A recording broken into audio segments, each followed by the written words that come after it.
dalla finestra e si calano a terra con le lenzuola. Evasione da film al carcere di Treviso di 3 albanesi. 2 sono stati bloccati dalla polizia penitenziaria. Un terzo, accusato di tentato omicidio, è ancora in fuga. L'evasione da Santabona riaccende la discussione sulla carenza di personale all'interno delle carceri italiane. I sindacati all'attacco, conseguenza dello smantellamento delle politiche di sicurezza. L'inchiesta sull'assegnazione degli alloggi popolari, perquisito anche l'appartamento di Ronny Levakovic, il rom indagato per l'incidente che è costato la vita a 2 donne. Spunta il nome dell'ex consigliere comunale Renosto. Terrorismo, oggi l'interrogatorio del 23enne pakistano arrestato in via Pisa dal carcere di Vicenza. Ha raccontato la sua verità al GIP. Io tirato in ballo con questo gruppo, dice, non c'entro. Aggressione ieri sera a Montebelluna, un 30enne marocchino è stato arrestato mentre un tunisino è finito in ospedale. Il sindaco Bordin rilancia lo strumento del DASPO urbano.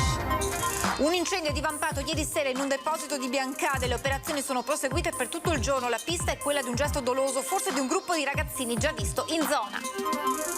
Ancora maltempo in arrivo in Veneto, diramato dalla Protezione Civile regionale lo stato di attenzione per vento forte sulle zone montane e pedemontane fino alla tarda mattinata di domani.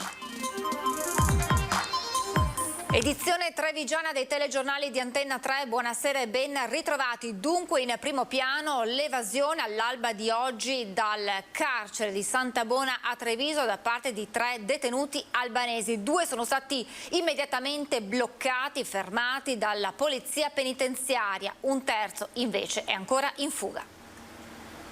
E caccia all'uomo in tutta la Marca dopo l'evasione all'alba di oggi di un detenuto dal carcere di Santabona a Treviso. Sono circa le 5 del mattino quando 3 uomini di origini albanesi rinchiusi nella casa circondariale trevigiana fuggono in una scena che ricorda il copione di un film. Dopo aver segato le sbarre si sono calati dalla finestra utilizzando delle lenzuola.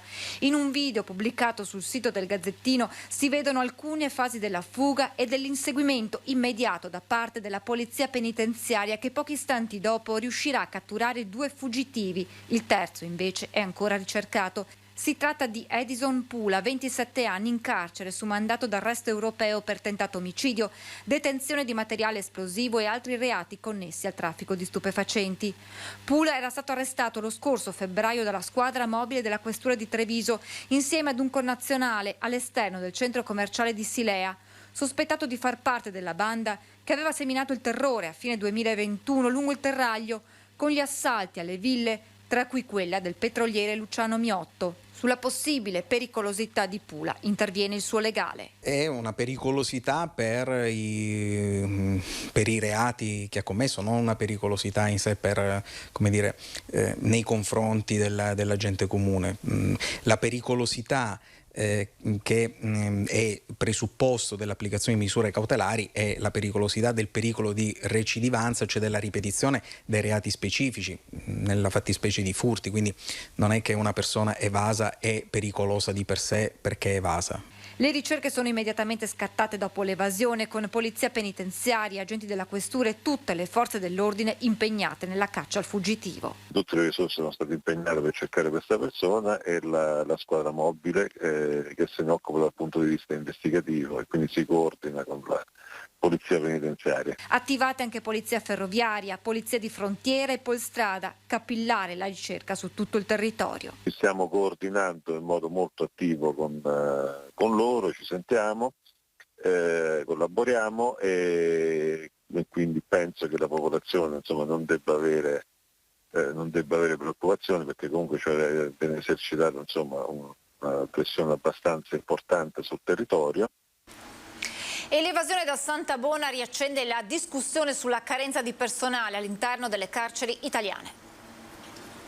Gli istituti penitenziari del Triveneto ormai sono in condizione di colabrodo, cioè dire sono istituti dove ormai lo Stato è assente, quando meno se la polizia penitenziaria ancora rappresenta lo Stato d'Italia è assente. Un'emergenza che i sindacati dicono denunciare oramai da molto tempo e parlano di fatto gravissimo di fronte all'evasione all'alba di oggi dalla casa circondariale di Santabona, un problema che riguarda però molte carceri italiane. Siamo nuovamente in piena emergenza per il sovraffollamento.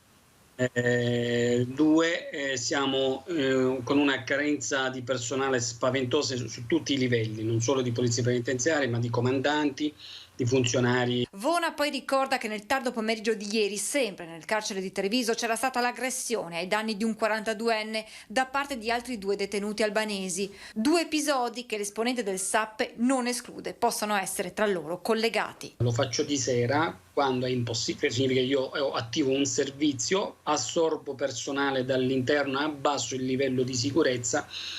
Sicuramente per tutto il turno fino all'indomani, cioè questa esigenza, questa emergenza durerà quantomeno tutta la notte.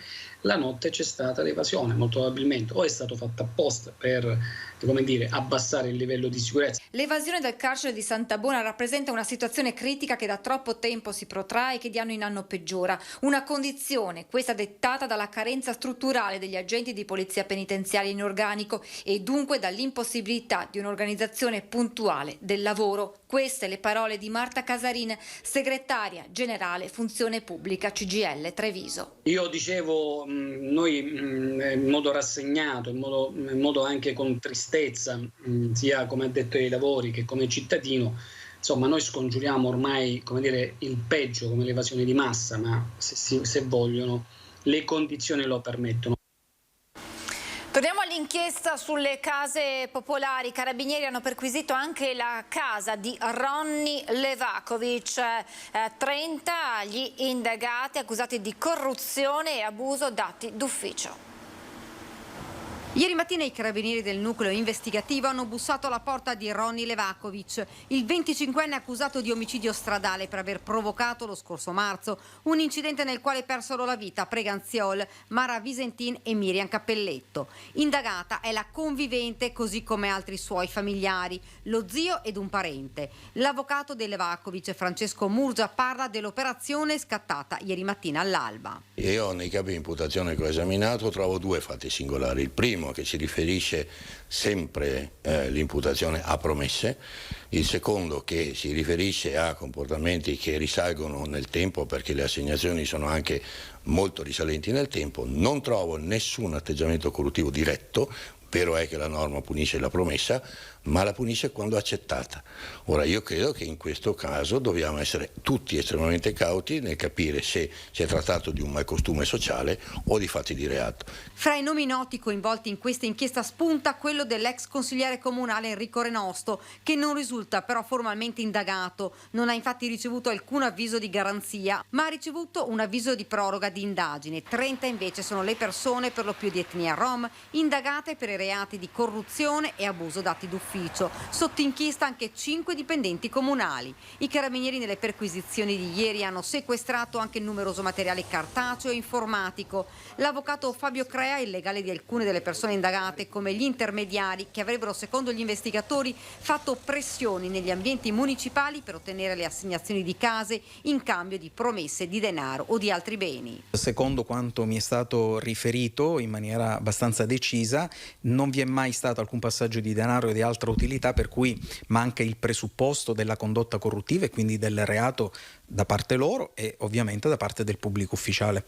In questo senso intendono immediatamente chiarire la loro posizione davanti al pubblico ministero e agli inquirenti. Indagini che sono tutt'altro che terminate. Nei prossimi giorni verranno controllati tutti i documenti sequestrati e potrebbero spuntare altri nomi fra gli indagati.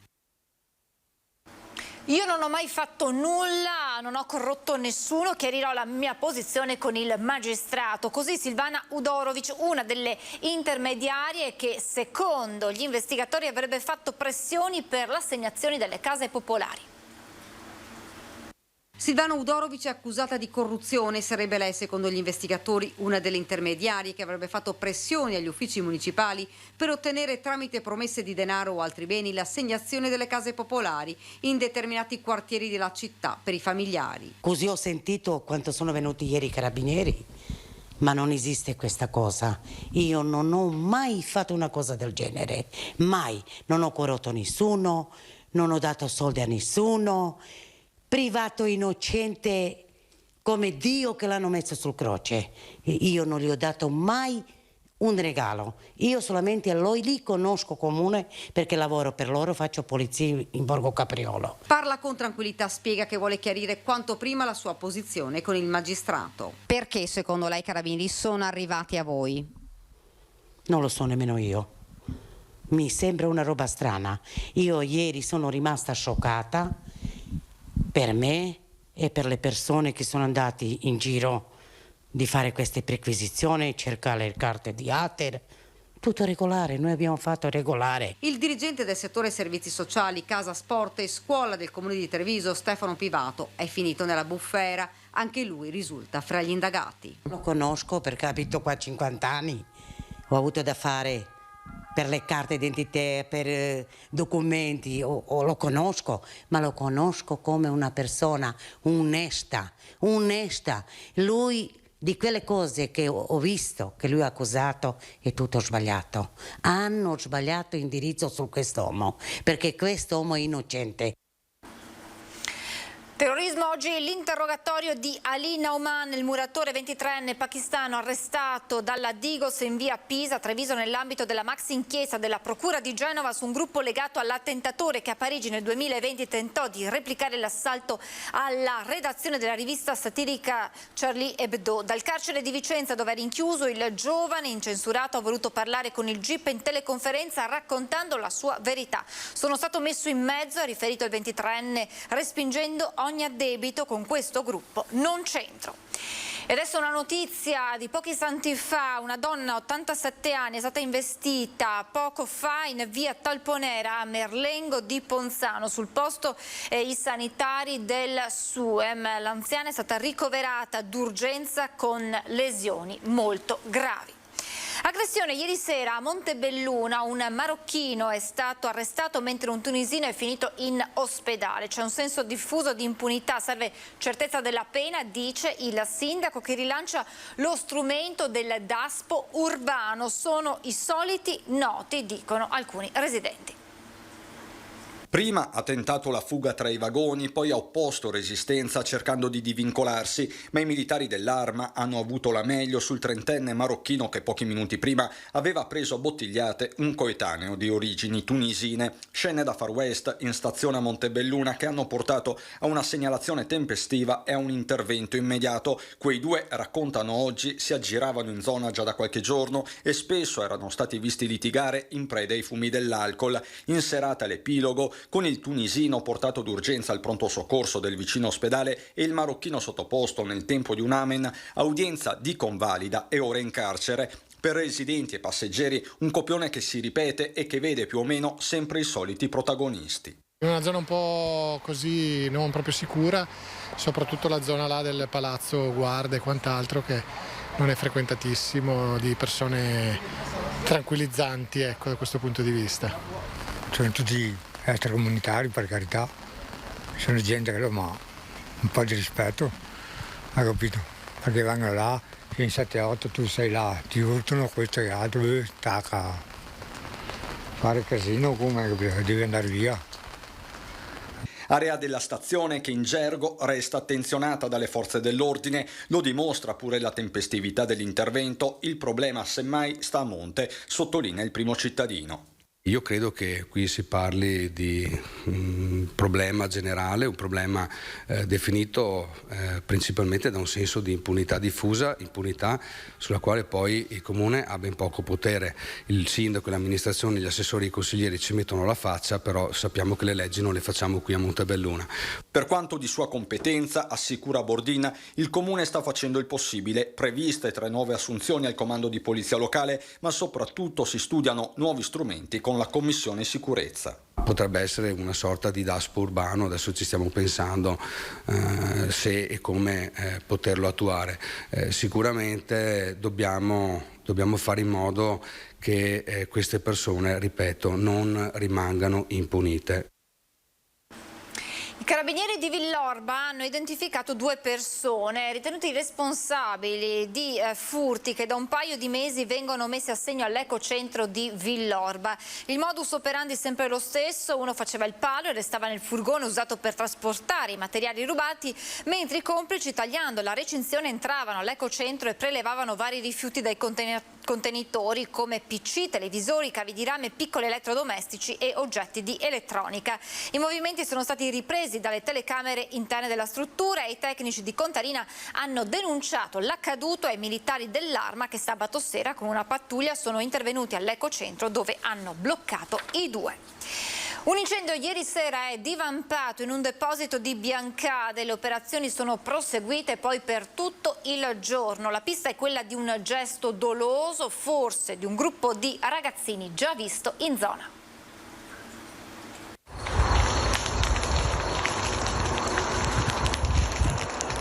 Le fiamme sono divampate poco dopo le 23:30 in questo deposito della ditta Reflex in via Gabriele D'Annunzio, a pochi passi dal centro di Biancade, a bruciare quasi 500 pannelli solari appartenenti all'azienda specializzata nel settore vetrario e nella fabbricazione di articoli per l'arredamento. Sono stati alcuni residenti a lanciare l'allarme al 115, prima hanno visto il bagliore delle fiamme, poi avvertito il fumo diventato presto una coltre abbastanza densa, tanto da essere percepito nella zona di Monastier. Sul posto sono subito accorsi anche alcuni titolari e collaboratori di attività vicine preoccupati per un possibile effetto domino. Mi ha aggrappato a casa, che sono venuto qua a vedere, e purtroppo si è incendiati i pannelli o chi è incendiati, non so, là dove io. Immediato l'intervento dei vigili del fuoco del comando di Treviso, che sono ritornati in un secondo tempo anche nel primo pomeriggio, visto il riaccendersi di alcuni focolai seppure contenuti. A monitorare la situazione dal punto di vista ambientale l'ARPAV, che ha effettuato i rilievi sulla qualità dell'aria, ma è sulle cause che si stanno concentrando in particolare i carabinieri della stazione di Roncade. Con buona probabilità si tratta di un gesto doloso, viste le condizioni meteo della serata particolarmente umida. I sospetti, anche dei residenti, sembrerebbero concentrarsi su alcuni gruppi di ragazzini già noti per episodi simili. Ci sono stati atti di vandalismo piuttosto forti qua attorno. Recentemente? Recentemente qua stati anche qualche volta hanno trovato ragazzini che hanno incendiato, hanno fatto dei fuochi dentro nel bosco di qua e di là. Nessun innesco è stato trovato nell'immediato, non si esclude che un aiuto possa arrivare da alcune telecamere e fototrappole installate in zona. Il centro funzionale decentrato della Protezione Civile regionale comunica che sulla base della situazione meteorologica attesa è stata dichiarata la fase operativa di attenzione per vento forte sulle zone montane e pedemontane dalle 16 di oggi alle 11 di domani, venerdì 10 giugno. Domenica si vota per le amministrative ma anche per il referendum sulla giustizia. Allora le ragioni del sì ci spiega tutto Andrea Riccardo Roman di Azione, che sostiene il sì a tutti e 5 i quesiti referendari. Si va a votare per eliminare alcune storture dei sistemi giudiziari che si sono accumulate nel corso degli anni. In particolare si può parlare della legge Severino, che prevede l'ineleggibilità, l'incandidabilità e la decadenza per i politici e per i rappresentanti del governo e per gli amministratori locali in seguito a sentenza definitiva. Le ragioni dei 5 sì a partire dal quesito per abolire il decreto Severino. Il comitato del sì invita gli italiani a votare per il referendum sulla giustizia, sì anche alla riforma del CSM, alla separazione delle carriere e all'equa valutazione dei magistrati. Il cittadino deve essere informato e deve capire che è il primo a beneficiare da una riforma di queste norme. In particolare per quanto riguarda il CSM è necessario fare in modo che decada l'autoreferenzialità della magistratura.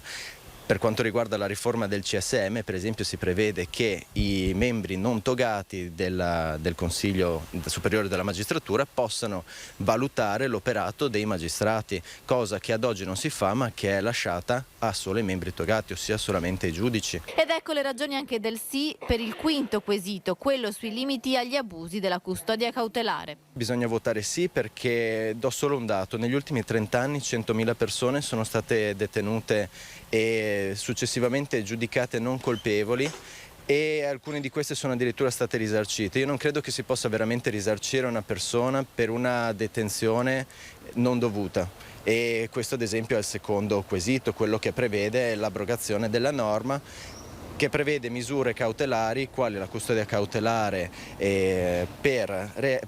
nel caso in cui ci fosse pericolo di reiterazione del reato.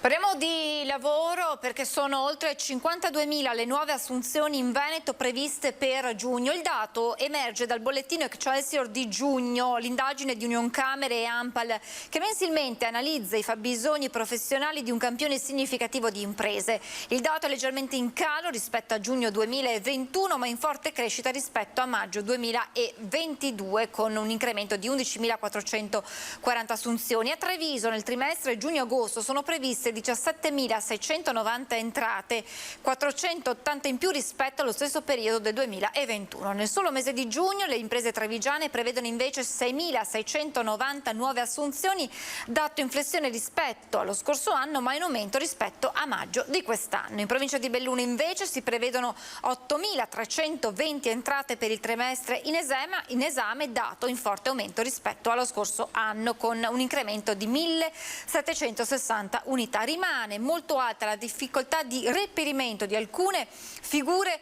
professionali come operai metalmeccanici, cuochi e camerieri, tecnici informatici, ingegneristici, operai nell'edilizia. Appello dalla scuola dell'infanzia di San Giuseppe dove l'altra notte un animale ha ucciso buona parte delle galline e dei fagiani della fattoria didattica. I bambini sono stati avvisati oggi perché naturalmente la notizia si è sparsa, anche perché loro escono parecchio, anche prima di entrare in scuola e prima di andare a casa, di solito fanno il passaggio con i genitori verso la fattoria. Di conseguenza si accorgono che le galline e i fagiani più belli non ci sono più. 6 gallinelle, 3 fagiani che i bambini della scuola dell'infanzia a Piani a San Giuseppe erano abituati a vedere ogni mattina nella fattoria didattica allestita nel plesso, uccisi nottetempo da un predatore, una piccola volpe che già imperverserebbe in via Sant'Agnese o più probabilmente una faina o una donnola. Dell'episodio le insegnanti hanno dovuto informare i 128 piccoli alunni. È giusto spiegarlo ai bambini, chiaramente non è un trauma, ma sicuramente è il modo di far capire che la vita è anche questa.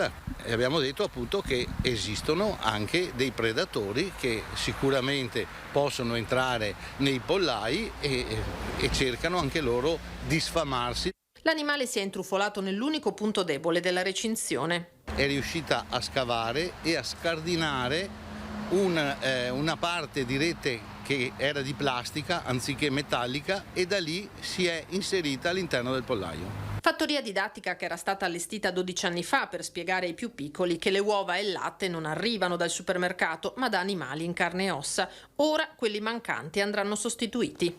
Facciamo appello al buon cuore di aziende avicole o di persone o di appassionati che magari hanno a casa questi animaletti e magari se ci ripopolano il pollaio siamo ben grati. Sold out ad Asolo, il turismo sta segnando numeri superiori al periodo pre-pandemia. Il comune però ammette la presenza di abusivi che non fanno nemmeno pagare la tassa di soggiorno. Siamo quasi il 35% in più rispetto al 2019 e il 2019 era stata l'annata migliore dal 2014, quindi veramente bene. Non nasconde un certo entusiasmo il sindaco di Asolo, Mauro Migliorini, commentando i dati sul turismo relativi all'ultimo weekend con il ponte della Festa della Repubblica e il saldo delle prenotazioni registrate negli ultimi mesi dalle strutture recettive del suo comune. Tornano gli stranieri, tedeschi, austriaci, inglesi, grandi assenti per ora gli americani. Le ultime statistiche date dal nostro ufficio turistico dicono che se la media era di 2 notti, adesso stiamo già superando le 3 notti di media, quindi non parlando solo degli alberghi, ma parlando delle strutture ricettive in generale. Asolo che negli ultimi anni ha lanciato il concetto di albergo diffuso con antiche residenze rimesse a nuovo grazie al bonus 110 e al bonus facciate, di fatto prese d'assalto. Numeri talmente alti da azzerare per ora l'antica competizione tra alberghi, residenze e agriturismi. Migliorini però punta il dito contro il fenomeno dell'abusivismo presente anche qui ad Asolo, uno dei borghi più belli d'Italia. Affittano in modo non conforme alla normativa né regionale né nazionale degli spazi, degli appartamenti, delle stanze. Quindi non creando solo un danno dal punto di vista delle tasse erariali, ma creando anche un danno al territorio, una concorrenza sleale. Anche perché Queste strutture invece, chiamiamole così, abusive, sfuggono anche al controllo della tassa di soggiorno. Però questo problema esiste. Il 23 giugno sarà esposta a Possagno la ritrovata Maddalena penitente di Antonio Canova in un allestimento d'eccezione. Alla Gipsoteca di Possagno è conto alla rovescia in attesa di poter ammirare il dipinto della riscoperta Maddalena penitente di Antonio Canova. Davvero un anno speciale. Dopo il ritrovamento della Maddalena giacente di Londra abbiamo ritrovato una nuova Maddalena, questa volta un olio su tela che Canova ha realizzato durante il biennio che ha trascorso qui a Possagno, in quel biennio in cui Roma era occupata dai francesi e lui è ritornato nella terra natia, dove si sentiva al sicuro e dove si è dedicato appunto alla pittura. Canova che ha riflettuto molte volte sulla Maddalena, un Canova che viene sempre ricordato come il più grande scultore del periodo neoclassico, ma osservando, godendo di queste Maddalene abbiamo la possibilità di vedere un Canova che è stato precursore del romanticismo. Infatti in queste opere possiamo vedere una naturalezza, una carnalità, una sensualità e un pathos che sicuramente rientrano nel registro del romanticismo. Per l'opera ancora non visibile è previsto un allestimento d'eccezione nella Sala degli Specchi, come ci spiega la direttrice del Museo Canoviano Moira Mascotto. Faremo quindi un allestimento nel quale metteremo in dialogo il dipinto, questo nuovo ritrovamento, con il nostro modello in gesso. Oggi all'interno della galleria dell'ala storica della Gipsoteca la porteremo qui all'interno di quella che viene chiamata la Sala degli Specchi, che fa parte del percorso espositivo della casa che fu dello scultore e oggi Pinacoteca. Ci fermiamo per la pubblicità, pochissimi istanti e poi torniamo in diretta tra poco.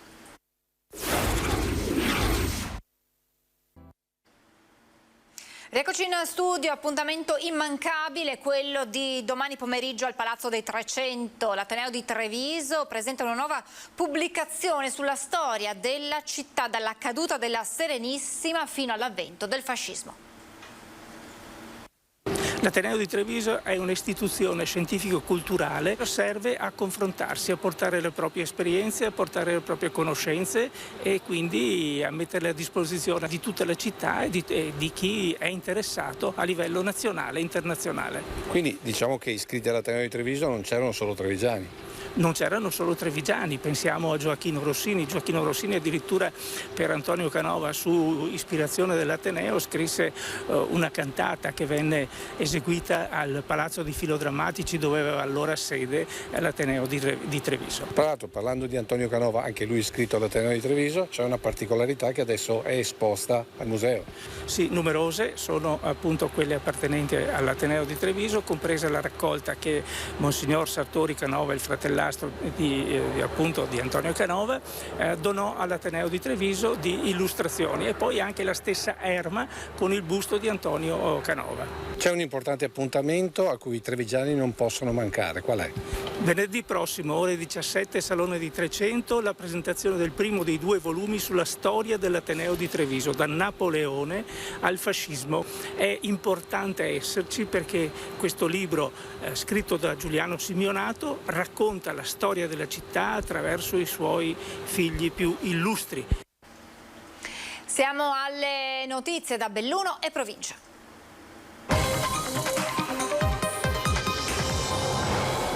La politica in primo piano, Giorgia Meloni in piazza a Belluno, ma solo virtualmente. Attesissima in città negli ultimi scampoli di campagna elettorale a sostegno di Oscar De Pellegrini, la leader di Fratelli d'Italia per un imprevisto ha perso l'aereo, ma non la possibilità di parlare dal vivo, seppur a distanza, a quasi un centinaio di sostenitori.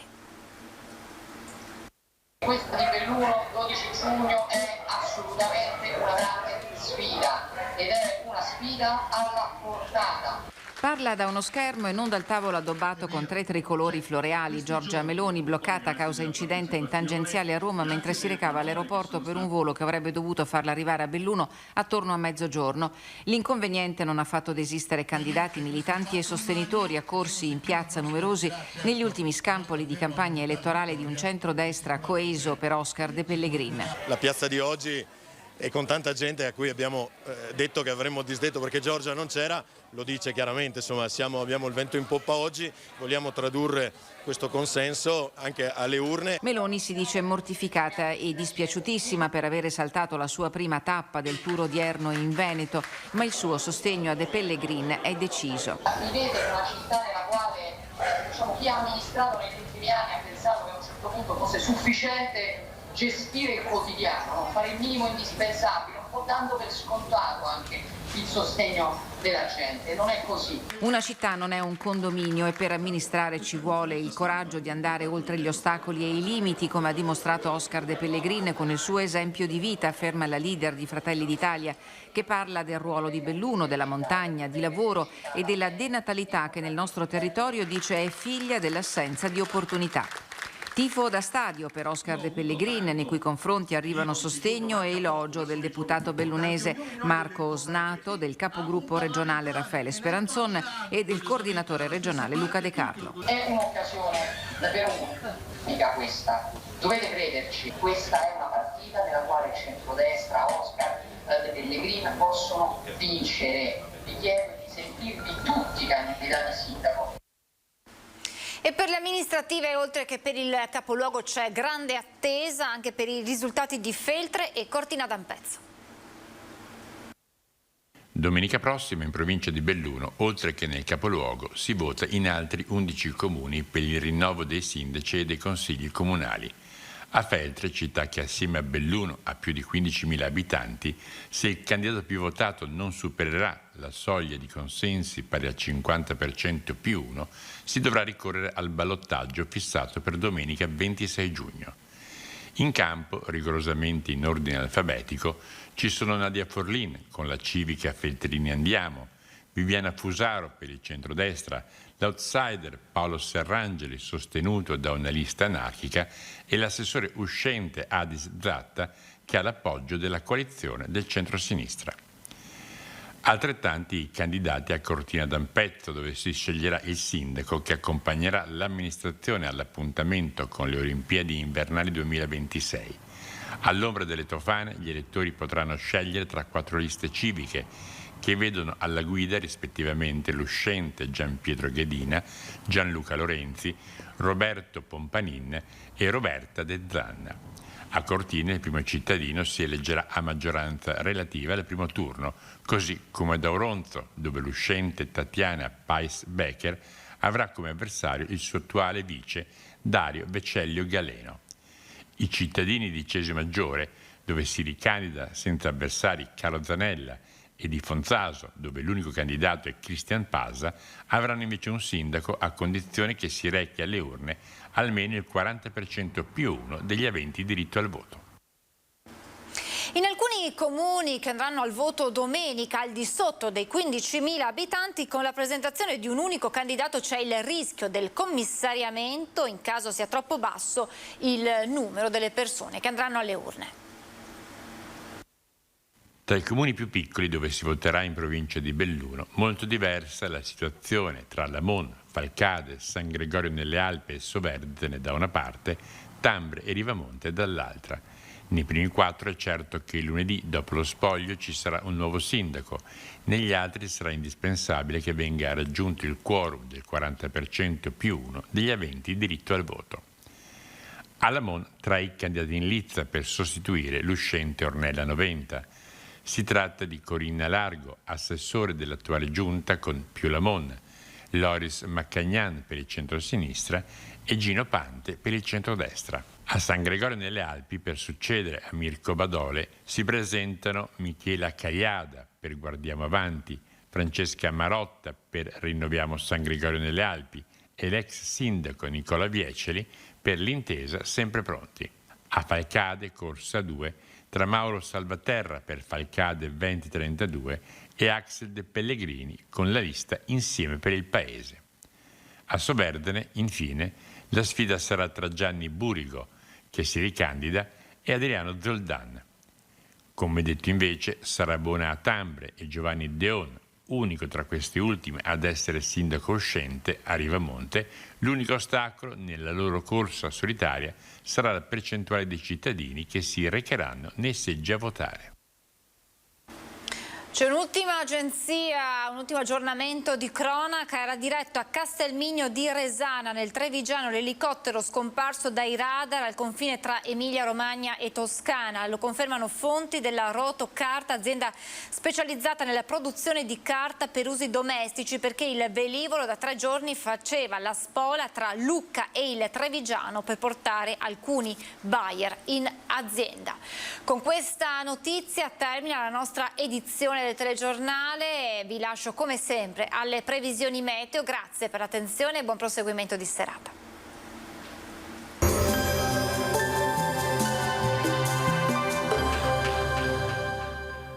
Da oltre 40 anni Bacifrutta c'è per te. La qualità e il risparmio Bacifrutta c'è per te.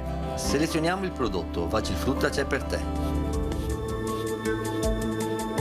Bentrovati al meteo. L'anticiclone torna ad avanzare sul nostro territorio, ci attende una giornata decisamente più stabile. Vediamo il dettaglio di venerdì 10 giugno. Sul Veneto sarà più asciutto con tanto sole ovunque, il cielo si presenterà sereno o al massimo poco nuvoloso. Qualche addensamento ci sarà, ma del tutto innocuo. Temperature in nuovo aumento, minime tra 14 e 17 gradi, massime invece comprese tra i 25 e i 29 gradi. Spostiamoci ora sul Friuli Venezia Giulia, anche qui ampio soleggiamento. Locali annuvolamenti, specie in corrispondenza dei rilievi, ma senza conseguenze. Temperature minime tra 15 e 19 gradi, massime sui 27 e 28 gradi. Infine diamo uno sguardo al Trentino Alto Adige, dove dominerà il sole. Il cielo sarà sereno o velato ovunque. Temperature minime intorno ai 15-17 gradi, massime infine sui 27. Dal meteo per ora è tutto, vi auguro un buon proseguimento con Antena 3.